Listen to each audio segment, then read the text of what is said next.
नमस्ते साथियों, मैं रेणुका बाल पांडे आपके लिए लाई हूँ कुछ खास खबरें। मुबारक हो इनको बकरीद, ठीक है। लेकिन भाई इनके कारण हमारा धर्म खतरे में आ रहा है। धर्म खतरे में क्यों आ रहा है पता है? क्योंकि ये हलाल करके बकरे काटते हैं और हिंदू हलाल करके नहीं काटता। हिंदू तो एक झटके में काट कर खाता है, तब वो पाप नहीं होता। एक झटके में काट कर जो बकरा खाते हैं ना, वो कभी भी पाप नहीं होता। हिंदू धर्म में लिखा हुआ है ना, बे जानवर की बलि तो ये दे रहे हैं, हम थोड़ी दे रहे हैं। जो अपना हिंदू काट के खाता है वो तो एक झटके में काट के खा लेता है, उससे कोई धर्म खतरे में नहीं आता ना कुछ होता। सबसे ज़्यादा ये जो गाय काटने वाले जो हत्थे होते हैं ना, देखना एक बार सर्च करना, इंडिया में सबसे ज़्यादा हत्थे किसके हैं पता लगेगा। लेकिन हमारा धर्म खतरे में आता है जब मुसलमान का कोई त्यौहार आता है ना, तब हमारा धर्म पक्का खतरे में आता है, ठीक है। बहुत ज़्यादा खतरे में आ रहा है, आज तो इतना ज़्यादा खतरे में आ रहा है कि सभी ने पोस्ट डाल रखी है कि जानवरों की बलि देंगे, ये करेंगे वो करेंगे। ये जो मुर्गे काट कर खाते हैं या बकरे काट कर खाते हैं और दूसरे जानवर काट कर खाते हैं ना, कभी खतरे में नहीं आता। ना वो जानवर खतरे में आता, ना कभी धर्म खतरे में आता। इस चीज़ का अंदाज़ा लगाना। हमारा धर्म खतरे में आता है जब ये कोई मुसलमान त्यौहार मनाते हैं ना, बकरा हलाल करके खाते हैं, तब हमारा धर्म पक्का खतरे में आ जाता है।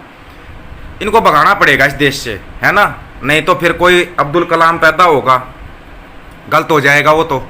अगर दूसरा कोई अब्दुल कलाम पैदा हो गया तो भाई वो अपने देश का राष्ट्रपति बनेगा, देश का सर्वोच्च पद है उसको दिया जाएगा। क्यों? क्योंकि उसने नासा की नौकरी छोड़ दी थी, देश को मिसाइल बना कर दी थी। यही ना, देश के अंदर पहला परमवीर चक्र कौन लेके आया था? अब्दुल हमीद, वो मुसलमान था। अगर हमारा कोई हिंदू भाई लेके आता ना तो अच्छा था, लेकिन वो एक मुसलमान लेके आया था। हाँ, अगर वही काम वो पाकिस्तान के लिए करता तब कैसा रहता रहे? ये तो थोड़ा सा जो कट्टर हिंदू है ना, वो सवाल के जवाब है ना जरूर देते जाना यार। आज पूरे दिन देखते रहते, सोशल मीडिया पर लगे रहते हो, धर्म खतरे में धर्म खतरे में। जो अब्दुल हमीद था, जो देश के लिए पहला परमवीर चक्र लेके आया था, उसका लड़का ऑक्सीजन की कमी के बगैर मर गया। और हमारे देश के प्रधानमंत्री ने आराम से संसद के अंदर बोल दिया अपने देश में कोई ऑक्सीजन की कमी तो नहीं मरा, वो मरे ही इजराइल में मरे हैं, सबको पता है। अपने देश में तो कोई मरा नहीं ऑक्सीजन की कमी की वजह से, बताओ कोई मरा हो तो। और किसी ने जवाब नहीं दिया। क्यों? क्योंकि वो हमारा सबसे बड़ा हिंदू हृदय सम्राट है ना, वो जो भी बोलेगा वही बात सच है, वो सब कुछ सच है। आज ये जानवर काटेंगे, हमारे को बड़ा अफसोस होगा। गंगा में जो लाश मिली थी, उनसे क्या, वो जानवर थोड़ी थे, वो तो इंसान थे। इंसान मरते रहते हैं, चाहे वो ऑक्सीजन की कमी की वजह से मरो, चाहे उनकी लाश गंगा में मिलो, उनसे हमारे को कोई फर्क नहीं पड़ता। लेकिन हमारे को बड़ा फर्क पड़ता है जब कोई त्यौहार मनाता है ना। अरे इनका त्यौहार है भाई, बकरीद के नाम तो टेक रखा है इनने तो। अगर फिर ये बकरा काटेंगे ना, उससे हमारा धर्म बहुत बड़ा खतरे में आएगा। हमारा धर्म बिल्कुल खतरे में नहीं आता। चाहे वो ओवैसी ने अपनी लड़की की शादी हिंदुओं से कर दी हो, या अपने देश के प्रधानमंत्री नरेंद्र मोदी साहब की भतीजी की शादी किसी मुसलमान से होगी हो, हमारे कोई भी फर्क नहीं पड़ता। कोई इससे हमारा कभी धर्म खतरे में नहीं आता। हमारा धर्म खतरे में आ जा रहा है। आज हम झंडा लेके सिंगू बॉर्डर के ऊपर बैठे हुए हैं। अपने खासकर जो अपने आप को ये हिंदू हृदय सम्राट कहते हैं ना, झंडा लेके बॉर्डर पर बैठे हुए हो ना, किसानों के खिलाफ बैठे हुए हो ना। तुम्हारे को कोई शर्म नाम की चीज़ नहीं है। 2 रुपये की पोस्ट लिख के तुम गाली खाते रहते हो पूरा दिन। तुम्हारी 2 रुपये बताए थे या 4 रुपये, ऐसी ही कुछ औकात बताई थी उत्तर प्रदेश के मुख्यमंत्री ने। इतनी औकात है तुम्हारी। तुम्हारे को जो है धर्म की अफीम चटा रखी है ना, इस अफीम से बाहर निकल आओ, ठीक है। और उससे बाहर निकल के देखो, इसी देश में अशफाकुल्ला भी पैदा हुआ है, इसी देश में भगत सिंह भी पैदा हुआ है। भगत सिंह को हम सभी बोलते रहते हैं भाई भगत सिंह हमारा आदर्श है, ये हो, कभी उसके सिद्धांतों को पढ़ा ही नहीं। वो हमेशा बोलता था पूंजीवाद है, जो है पाखंडवाद है, इन पर चोट मारता था वो। लेकिन नहीं, हम भगत सिंह को तो अपने बलियान पर फोटो लगा लेंगे, जिस दिन शहीदी दिवस होगा उस दिन याद कर लेंगे, लेकिन उनके आदर्शों पर चलने की कोई मत बोल देना, नहीं तो हमारा धर्म खतरे में आएगा। भाई ऐसी इतनी जल्दी धर्म खतरे में कैसे आ रहा है हमारा, ये बताओ। इतनी जल्दी क्यों आ जाता है हमारा धर्म खतरे में? कौन से देश के वासी हो रखे हम? देश का प्रधानमंत्री आए दिन कोई ना कोई झूठ बोलता है। कल भी संसद में इतना बड़ा झूठ बोल दिया, उस पर कोई हो हल्ला नहीं मचेगा। उसके हल्ले को मटेने के लिए हमने पागी आज या बकरीद से पहले दिन झूठ बोली थी। आज हमारा हिंदू धर्म खतरे में आ रहा है, बकरे काटे जाएंगे भाई, तो धर्म तो खतरे में आएगा ना। बड़ी तकलीफ होती है तुम लोगों को।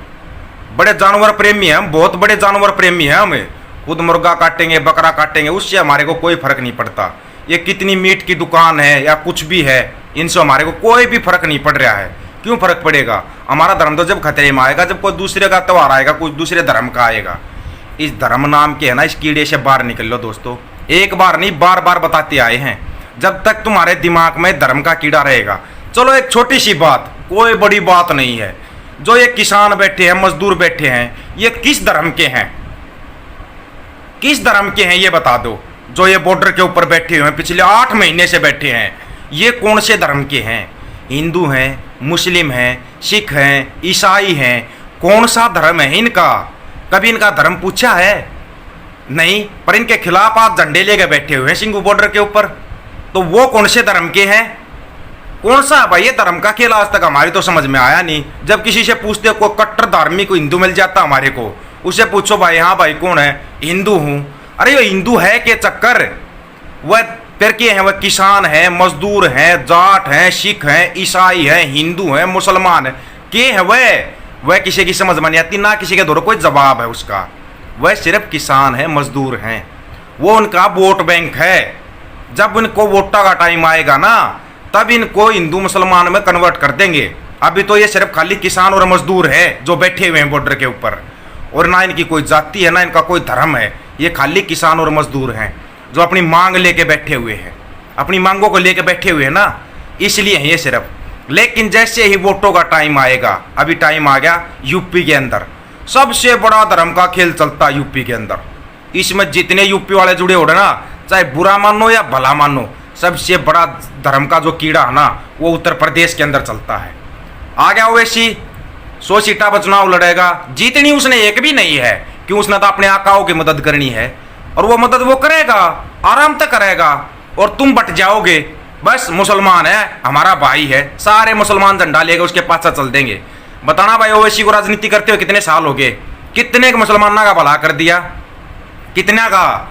वो टीवी में आओगा, वो हिंदुआ के धर्म के ऊपर या किसी और के ऊपर टिप्पणी कर देगा, किसी महापुरुष पर टिप्पणी कर देगा, हम झंडा उठाकर खड़े हो जाएंगे, हम गाली देंगे फिर उन मुसलमानों ने।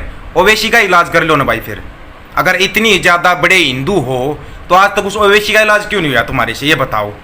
उसको कितने बार गिरफ्तार करने का ये कर दिया वो कर दिया, लेकिन कभी किया? हमारे हिंदू हृदय सम्राट ने भी कभी उसके ऊपर कोई टिप्पणी की है? नहीं की, और ना ही करेगा।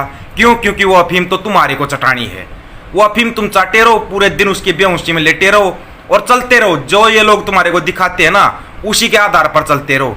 उसमें चलेगा धर्म का धंधा यूपी में। यहाँ पर पंजाब में चुनाव होगा जातिवाद, हरियाणा में होगा फिर जातिवाद। जातिवाद जहाँ ये देखते हैं कहाँ पर धर्म का चल सकता है और कहाँ पर जातिवाद का चल सकता है, वहीं पर चलाते हैं इस चीज़ को ये। और हम अंधे होकर झंडे उठाकर चल देते हैं बस अपने अपने नेताओं के पीछे। मैं हिंदू, मैं मुसलमान, मैं फलाना, मैं ढिमका। भाई कुछ भी को ना, इंसान बन लो यार। बार बार, एक बार नहीं 1000 बार कहते हैं, बार बार रिपीट करते आए हैं। हमारी सबसे बड़ी खासियत है, हम कितने ही बोलते रहें, 10 दिन के बाद भूल जाते हैं कि वह 10 दिन पहले क्या हुआ था। कल नरेंद्र मोदी ने संसद के अंदर बोला, ऑक्सीजन की कमी से कोई भी नहीं मरा।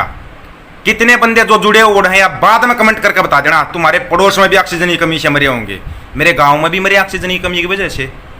एक देश के इतने संवैधानिक पद के ऊपर बैठा हुआ एक आदमी झूठ बोल गया सरेआम संसद के अंदर झूठ बोल गया। थोड़ी बहुत भी शर्म आती है या नहीं आती, उसको ये बता दो। मैंने पहले ही कहा था, इस आदमी ने आज तक कभी सच बोलिया ही नहीं है। झूठ की राजनीति। अगर ये क्या पैक्सेस ऐसा कुछ नया आया हुआ है, कुछ नया एक सिस्टम आया है, फोन टैपिंग वाला या कुछ वाला, जासूसी करने वाला। अरे इतने बड़े जासूस हो, जिस सवाल के ऊपर ना देशद्रोह का केस लगा था, वही सवाल दोबारा पूछूं? तुम अगर इतने बड़े जासूस हो तो ये बताना भाई, पुलवामा का जो हमला हुआ था ये किसने करवाया था? इसकी जांच कर दी आज तक? इतने बड़े जासूस हो तुम, पुलवामा हमले की जांच नहीं हुई। गलवान घाटी में जो हादसा हुआ था किसके कारण हुआ था? है कोई जवाब? कोई भी जो जितने बड़े हिंदू बन रहे हैं या जो हिंदुस्तानी हैं, तो बताना एक बार पुलवामा का हमला किसने करवाया था? गलवान का जो हुआ था। मैंने एक दिन बोला था जब गलवान घाटी का हुआ था ना, कि वो तो एक फिंगर है, 5 फिंगर बेच रखी है। अभी दूसरी फिंगर का और जिक्र उठ गया, 3 और बाकी हैं। दूसरी फिंगर का भी जिक्र उठा है। फिर कुछ सैनिक शहीद होंगे, फिर ये लोग वोट मांगेंगे और फिर तुम लोग भावुक होगे, इनको वोट दोगे। ये सैनिकों के नाम पर राजनीति कर सकते हैं। अगर एक जिंदा सैनिक ने सवाल कर दिया ना, तो वो देशद्रोही है, वो देशद्रोही है। ये है मेरे देश का सबसे बड़ा रोना, जो जिंदगी भर चलता रहेगा। मेरे को नहीं पता तुम्हारे को कौन सी इन्होंने क्या चटा रखा है, क्या नहीं चटा रखा है। तुम 4 रुपए के लिए गाली खाने चले जाते हो, 4 रुपए के लिए नेताओं की पोस्ट डालते हो और गालियां खाते हो, पूरे दिन गालियां खाते हो। आज के समय में अपने पूरे हिंदुस्तान के अंदर, हमारा हिंदुस्तान, वो जो है ना अपने आप को कट्टर हिंदू बोलते हैं, उनका नहीं है। वो तो अलग से हिंदू राष्ट्र बनाएंगे, हिंदुस्तान हमारा है। आज के दिन में हिंदुस्तान के अंदर किसी भी गांव के अंदर जाके और कोई भी बीजेपी का नेता बिना किसी सुरक्षा के अंदर बीजेपी का नेता खड़ा होकर भाषण दे के दिखा दो, सिर्फ 3 लाइनों को छोड़ के, हिंदू मुसलमान, भारत पाकिस्तान और जातिवाद, इन 3 चीजों को छोड़ के कोई भी बीजेपी का नेता लेके, एक एमएलए एमपी से लेके और देश का प्रधानमंत्री तक, चैलेंज है ये पूरे देश के अंदर, किसी भी गांव के अंदर लगातार 10 मिनट बोल के दिखा दो शिक्षा, स्वास्थ्य और रोजगार के ऊपर। चलो जो तुमने नारा दिया था ना, उसी नारे के ऊपर बोल के दिखा दो। तुम्हारे विकास के ऊपर ही बोल के दिखा दो। तुमने तो इतना विकास किया कि गंगा नदी में ना पानी की जगह पर लाशें तैरी हैं पानी की जगह पे। क्यों? कहाँ पे गया? आज जो बूढ़े बुजुर्ग बोलते थे ना, हिंदू धर्म और ये कर्म है तुम्हारे, तुम वो हिंदू हो जो तुम्हारे ये कर्म है, जो जिस गंगा का पुत्र बन के आया था, उसमें पानी की जगह पे है ना, पानी की जगह पे लाशें तैरी हैं, और तुमने वो देखा और अपनी आंखें बंद कर ली, अपनी आंखें बंद करके बैठ गए। शेयर व सब्सक्राइब करना ना भूले।